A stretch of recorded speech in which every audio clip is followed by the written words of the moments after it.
I'm about to tell you how to change the inner structure of your brain to absolutely blast your conversation skills. You won't recognize your conversations afterwards. Your brain is so impressive, I could spend years talking about it. But I'm only gonna say one single thing. Neuroplasticity. Whoa, wait.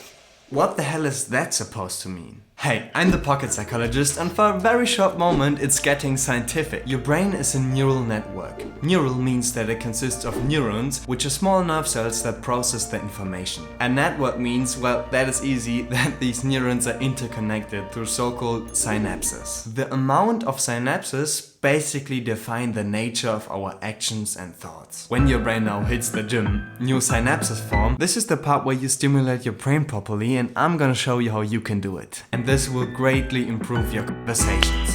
Nice. Which lets us leave behind the science and puts up the question, what defines a good conversation anyway? As much as I love facts and science, I think it's beautiful that the quality of a conversation can't really be measured. Nevertheless, there are 3 skills so universally desirable that if you master them, you can say your conversations are now, well, better. These 3 characteristics are understanding and getting understood, and both of them add up and result into the third, which is the emotional connection. Here are 8 super quick and mega effective tips to boost your skills in these 3 categories. Starting with what was a cool addition to my everyday conversations, all the way up to what completely doubled my game. Buckle up! Understanding. Telling somebody a story that you really care about and they understand you. This feeling is amazing, and the other person is grateful to have been able to help and to have been trusted. Wait a second. Wouldn't you also want to be the person that gives those bright feelings? Great, because with this skill set, it's easily doable. Am I right? There are few things less dissatisfying than when your partner glances over your shoulder while you're talking. This literally shouts, is there somebody else more interesting to talk to? Always pay full attention to the speaker and avoid the temptation to think ahead. If there's one thing that unites all the humans in the world, it's that nobody likes awkward silences. I'm just kidding, there's more. To avoid them, just make sure your partner doesn't stop talking. And this is how. Encourage your partner and show that you care by directly following up with a question related to their response. And if you're super clever, ask questions that cannot simply be answered with yes or no. This also encourages deeper responses, what will be of big use for you later on.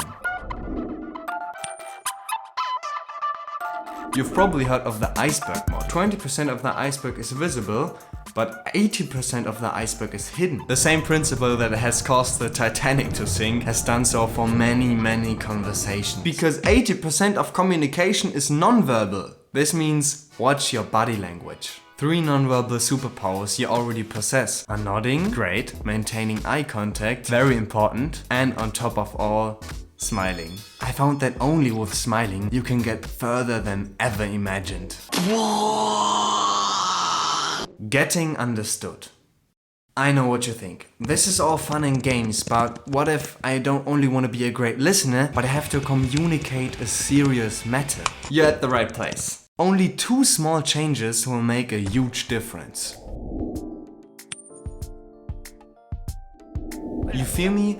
Until quite late in school, it was considered that who knew the most complicated words was the smartest. But reality always was and is, those who put it as simply as possible were those who got understood the best. And in the end, this is all that counts. So rather stay away from difficult rhetorical structures and dictionary knowledge. Because you'll struggle and others won't get it anyway. Remember, it's not about which tools you have, but it's about how you use them.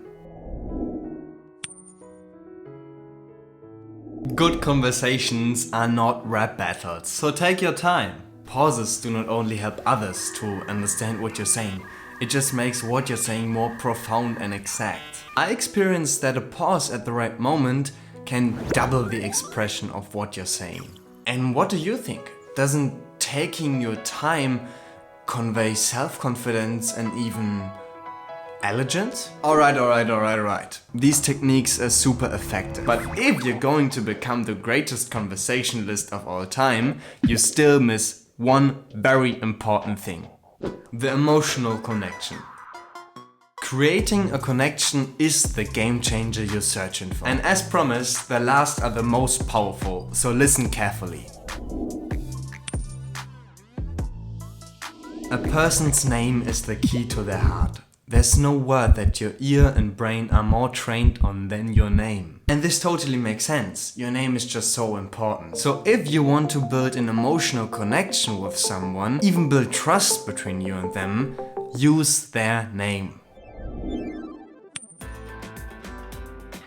While you can and should argue opinions, you shouldn't argue emotions. It doesn't make any sense and is still so common. Whatever feelings your opposite has towards a subject, whether you find it reasonable or not, show understanding. If you try to convince somebody that their feeling is wrong, they will only fortify their position, rather validate their feeling. It doesn't cost you anything, it will again build trust and lead to a better outcome. We talked about that before.